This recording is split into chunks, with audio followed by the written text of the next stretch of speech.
Bonsoir et bienvenue à tous dans le 20h, vous êtes sur RTI 1. À la tribune des Nations Unies ce mercredi 5 décembre, le président Alassane Ouattara dégage les articulations de la présidence de la Côte d'Ivoire au Conseil de sécurité. Une présidence axée sur le partage d'expériences en matière de maintien de paix, de stabilité et de développement économique. Coopération ivoiro-britannique après le 3e forum économique qui a réuni les deux pays.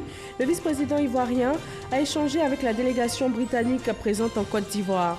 Ils ont surtout parlé de la consolidation de la coopération économique entre la Côte d'Ivoire et la Grande-Bretagne. Comment avance le chantier du 4e pont situé à Atekoubé, où en est celui de la voie devant relier le carrefour Abata à la cité Sire dans la commune de Cocody? Pour répondre à ces questions, le ministre de l'Équipement et de l'Entretien routier s'est rendu sur les deux chantiers. Accord sur le Brexit, les débats au Parlement britannique ont très mal commencé pour la première ministre Theresa May. Une majorité de députés ont adopté une motion qui reconnaît son gouvernement coupable d'outrage à l'encontre du Parlement pour ne pas avoir publié l'intégralité de l'avis juridique sur le texte du Brexit. Merci à tous de nous rejoindre pour ce point de l'actualité sur RTI 1.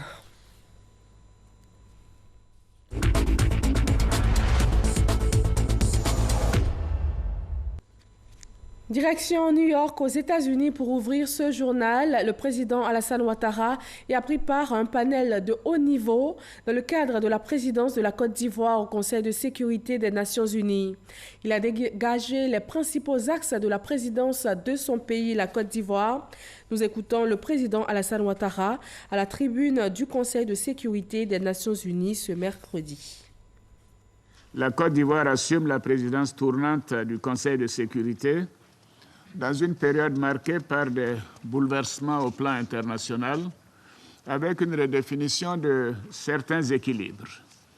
Notre présence dans cette prestigieuse enceinte nous offre l'occasion de redire notre foi dans un système multilatéral équilibré qui permet à tous de faire entendre leur voix, aussi faible qu'elle soit, et de voir leurs aspirations prises en considération.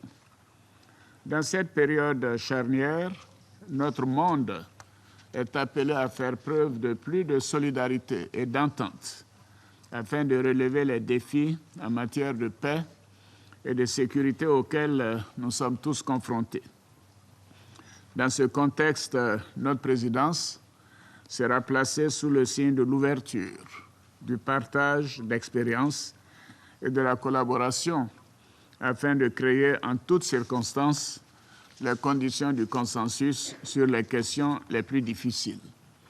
Nous voulons également enrichir l'éventail des réponses apportées par le Conseil de sécurité aux différentes questions dont il est saisi. Par ailleurs, mon pays accordera au cours de sa présidence une attention soutenue aux questions africaines. Et je remercie le président Moussa Faki d'être présent. Ces questions qui dominent, hélas, de loin notre agenda et requièrent une attention particulière et un engagement total de chacun des pays africains. J'invite donc les membres de notre Conseil à répondre favorablement aux attentes et aux appels de l'Afrique à davantage de solidarité dans le financement de ces opérations de soutien à la paix. Et je remercie le secrétaire général pour toutes ces initiatives dans ce domaine. Restons à New York où le chef de l'État a été reçu aujourd'hui par le secrétaire général de l'Organisation des Nations Unies, Antonio Guterres, pour un petit déjeuner de travail. Les deux personnalités ont passé en revue les différents points inscrits à l'ordre du jour de la réunion inaugurale de la présidence ivoirienne du Conseil de sécurité des Nations Unies. Et pour marquer son passage au siège de l'Organisation mondiale, le chef de l'État a signé le livre d'or. Le président Alassane Ouattara a aussi participé hier mardi à une table ronde à New York sur l'initiative régionale de l'enseignement supérieur en Afrique de l'Ouest. Initiative lancée par Africa America Institute pour améliorer la qualité des ressources humaines dans la région ouest africaine. Awa Touré. L'organisation éducative internationale Africa America Institute veut promouvoir le développement du continent par le biais de l'enseignement supérieur et de la formation professionnelle et la promotion d'un engagement accru entre l'Afrique et l'Amérique. C'est dans le cadre de cet engagement que Africa America Institute a lancé une initiative régionale pour l'enseignement supérieur en Afrique de l'Ouest. 3 pays sont concernés par cette initiative, le Ghana, le Sénégal et la Côte d'Ivoire. Chacun de ces 3 pays doit désigner une université qui va bénéficier de l'accompagnement nécessaire pour développer des compétences en matière de recherche et développement. Cette rencontre a permis au président de la République, Alassane Ouattara, de faire le point sur les actions menées par l'État pour améliorer la qualité de l'enseignement supérieur en Côte d'Ivoire. Le chef de l'État n'a pas manqué aussi de relever que la Côte d'Ivoire a compris très tôt les enjeux d'un enseignement supérieur de qualité à travers la création de pôles d'excellence, notamment l'Institut Polytechnique Félix Houphouët-Boigny de Yamoussoukro. L'Institut African-Américain a financé mes études universitaires.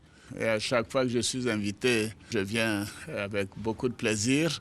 Et là, nous avons une bonne séance avec le président et aussi l'ancien président de l'université scientifique Massachusetts Institute of Technology. Et nous essayons de voir comment mettre en place un système de coordination au niveau de 3 pays, la Côte d'Ivoire, le Ghana, le Sénégal, pour un certain nombre de projets, étant le premier producteur mondial de cacao. La Côte d'Ivoire, à chaque fois que nous avons ces opportunités, nous essayons de voir comment améliorer notre performance dans ce domaine, surtout en matière de transformation du cacao en chocolat, et comment faire en sorte que cette transformation profite beaucoup plus aux populations, notamment à la jeunesse. Et donc les universités verront dans quelle mesure nous pouvons collaborer en nous envoyant des chercheurs pour un certain nombre de secteurs.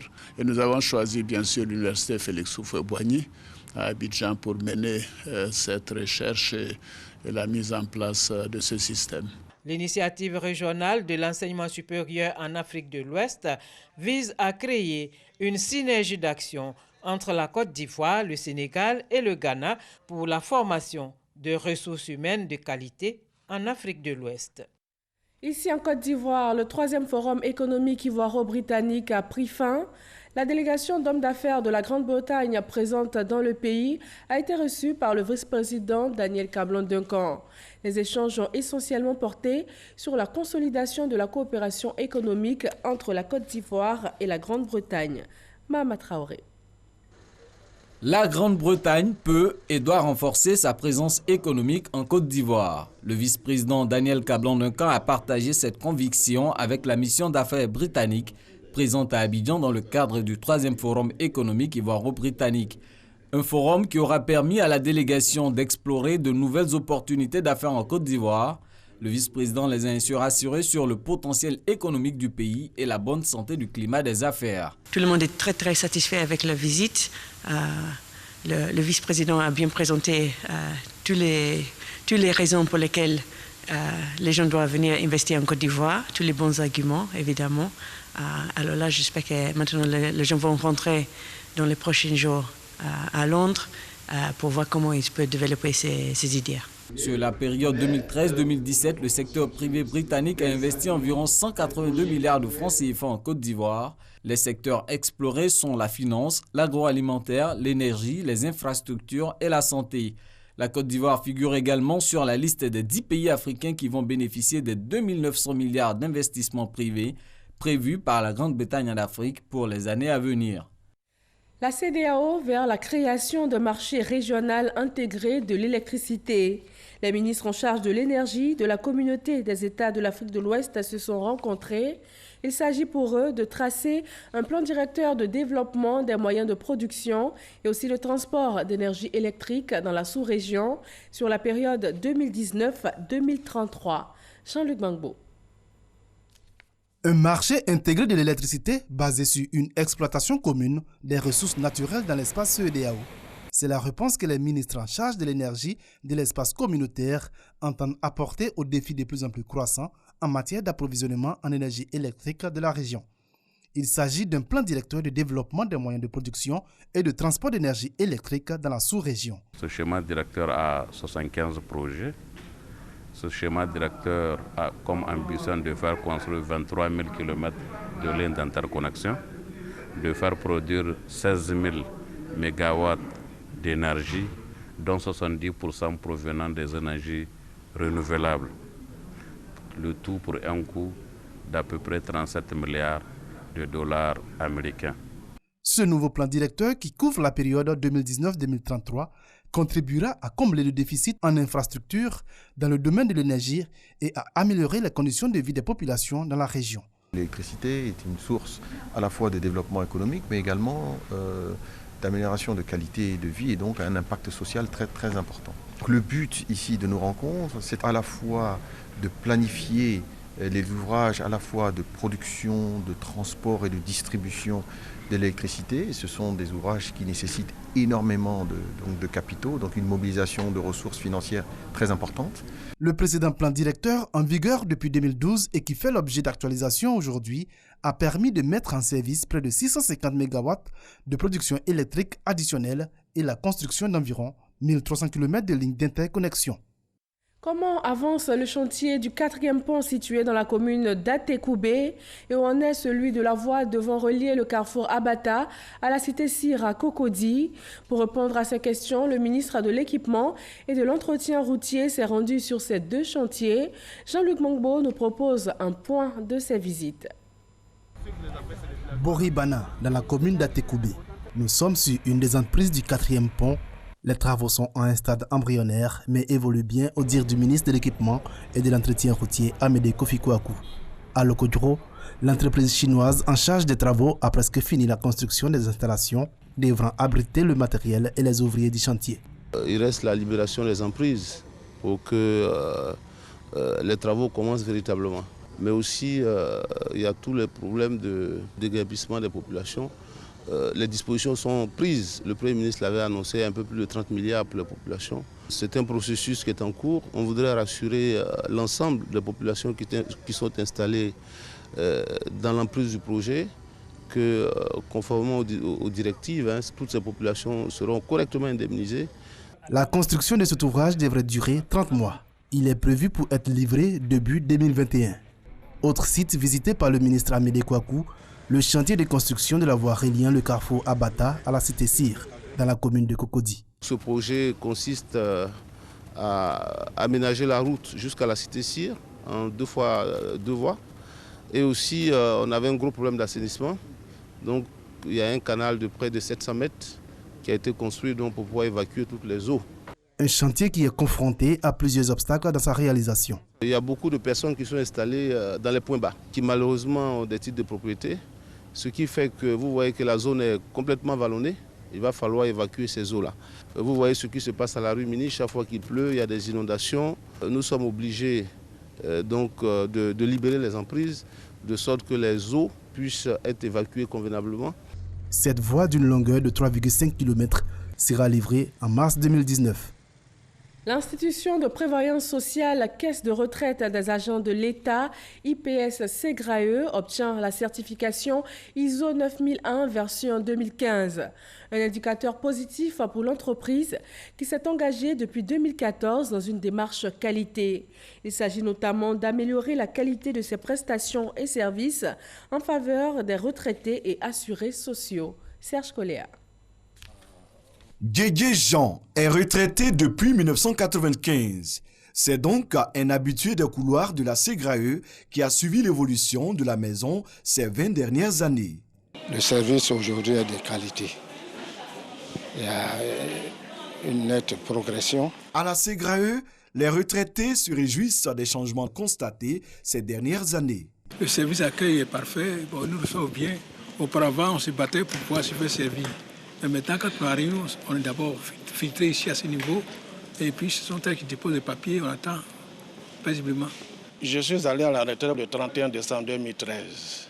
À la fin du mois de mars 2014, j'ai eu ma première pension déjà. Voyez-vous qu'il y a quand même, par rapport à ce que nous avons appris par nos devanciers, il y a une nette amélioration.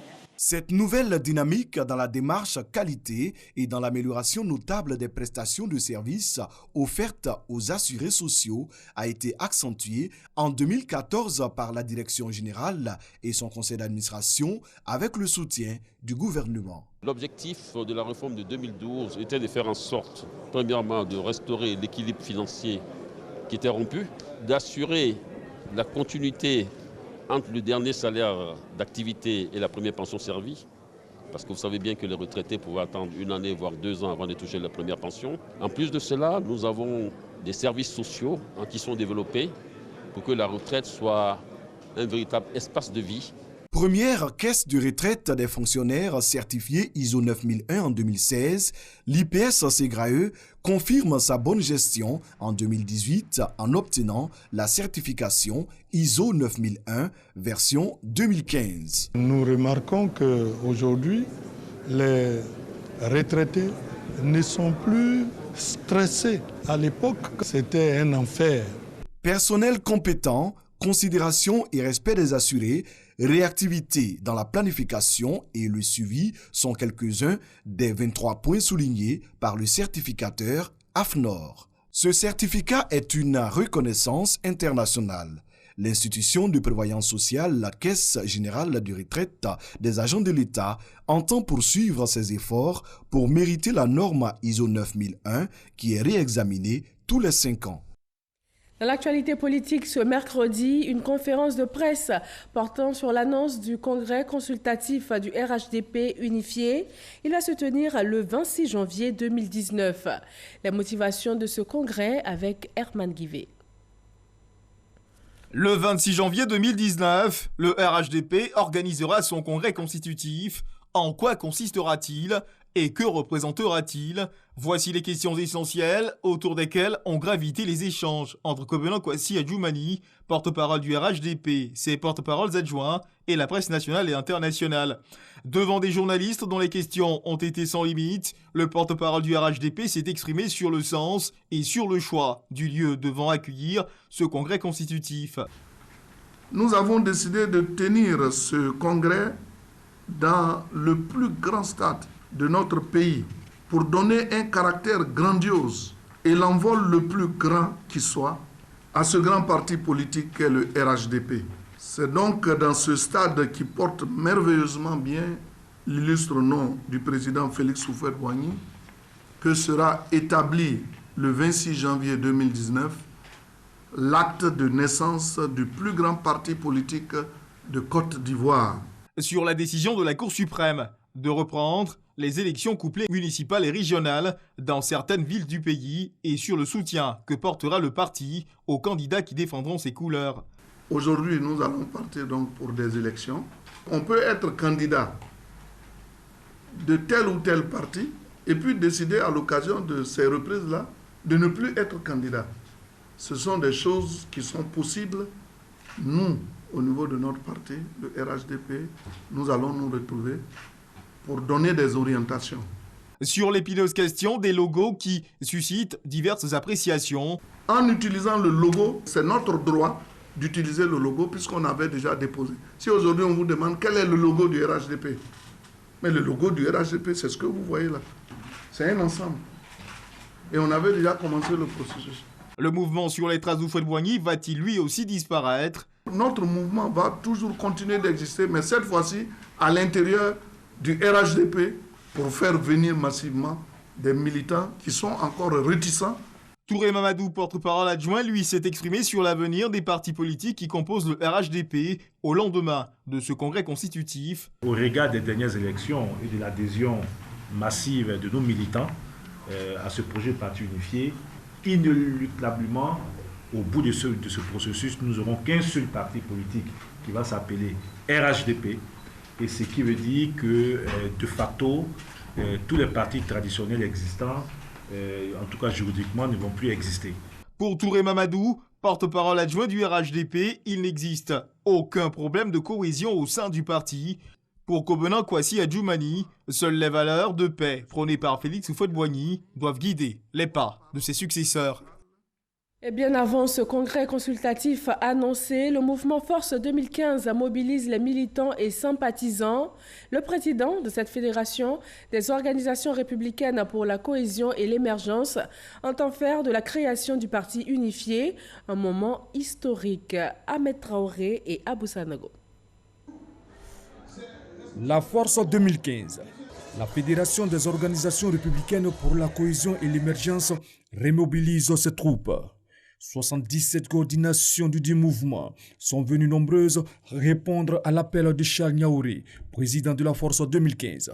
Un seul point à l'ordre du jour, fédérer les énergies autour du RHDP, le rassemblement des oufouettistes pour la démocratie et la paix. Il était pour nous important, en cette période de la vie politique de notre pays, à quelques mois de la naissance officielle du RHDP, que nous nous retrouvons pour relancer la machine de mobilisation de la Force 2015. Pour nous jeunes, ce que nous avons le plus à gagner de la naissance du RHDP, c'est l'union, la stabilité, la paix. C'est aussi la préservation de toutes ces belles actions réalisées par le président Alassane Ouattara. Pour l'occasion, la Force 2015 a bénéficié du soutien des cadres du RHDP. Force 2015 qui a bien voulu prendre un thème aussi éloquent, évocateur des enjeux présents et à venir. La jeunesse du RHDP engagée avec le président de la République pour relever tous les défis du développement.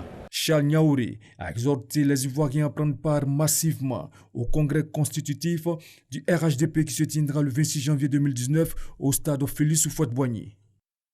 Le lycée Sainte-Marie de Cocody, vieux de 50 ans, est un établissement d'excellence. Ouvert en 1968, il accueille aujourd'hui 1500 élèves, dont 400 internes. Financé par le Fonds européen de développement, le lycée Sainte-Marie a pris des rides. Des travaux de réhabilitation sont aujourd'hui nécessaires. Sephora Zegui et Salimatou Dia. Le lycée Sainte-Marie de Cocody a 50 ans aujourd'hui. Pôle d'excellence reconnu avec un taux de réussite annuel de 100% aux différents examens, le lycée fait aujourd'hui grise mine. Certains bâtiments sont en ruine, l'internat a perdu de son lustre, il lui faut 250 millions de francs CFA pour se faire un lifting. 50 ans après l'installation du lycée Sainte-Marie sur le site de Cocody, nous disons que nous avons besoin d'un coup de main. C'est vrai que nous avons commencé la réhabilitation à notre niveau, mais nous avons besoin de l'apport de chacun d'entre nous pour nous aider à réhabiliter ce lycée-là, qui a fait un effort d'entretien au quotidien. Avec un effectif de 1500 élèves, dont 400 internes, la nouvelle génération d'élèves n'est plus logée à la même enseigne que les dévancières. Anciennes et nouvelles, sonne le rappel des troupes et les personnes de bonne volonté sollicitées pour lever des fonds en vue de réhabiliter l'école qui a formé une partie de l'élite ivoirienne. Si on comptait depuis 50 ans, chaque fois les promotions, si on fait une moyenne même de 100, regardez le nombre de femmes que nous sommes.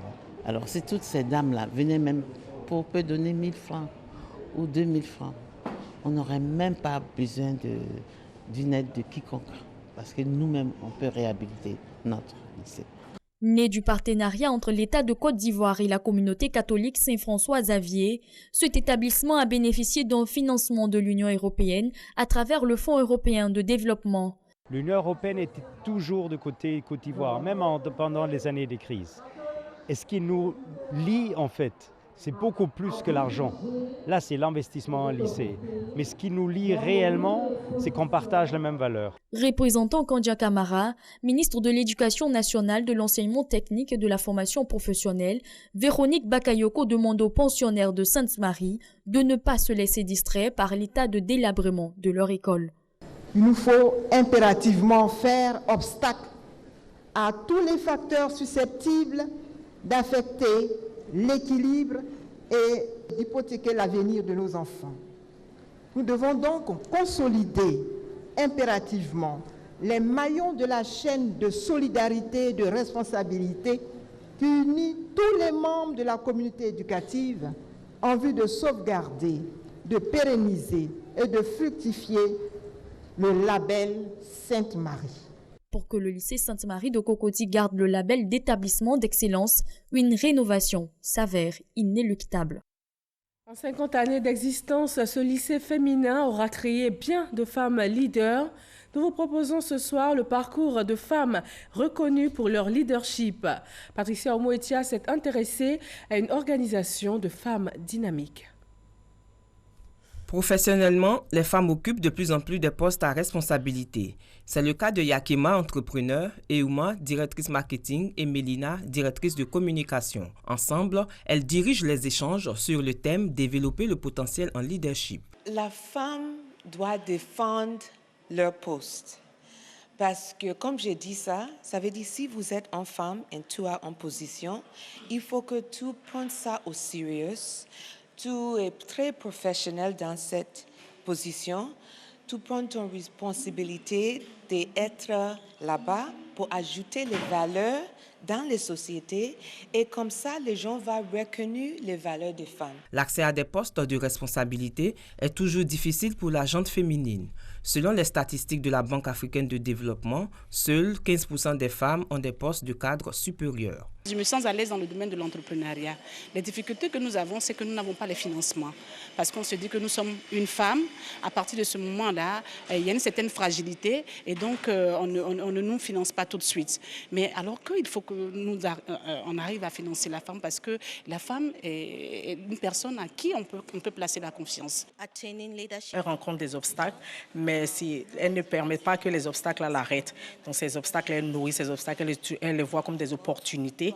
Et elle travaille, elle n'est pas encore où elle veut être, mais elle continue de travailler dans ce sens-là pour pouvoir arriver à atteindre ses objectifs. La plateforme Women in Leadership est à sa première édition ici à Abidjan. L'organisation entend rassembler une nouvelle classe de femmes leaders avec pour slogan « Mieux ensemble ». L'actualité internationale en bref, c'est aujourd'hui le Togo où les élections législatives du 20 décembre prochain divisent le pays. Olivier Iriebi et Herman Kivé. «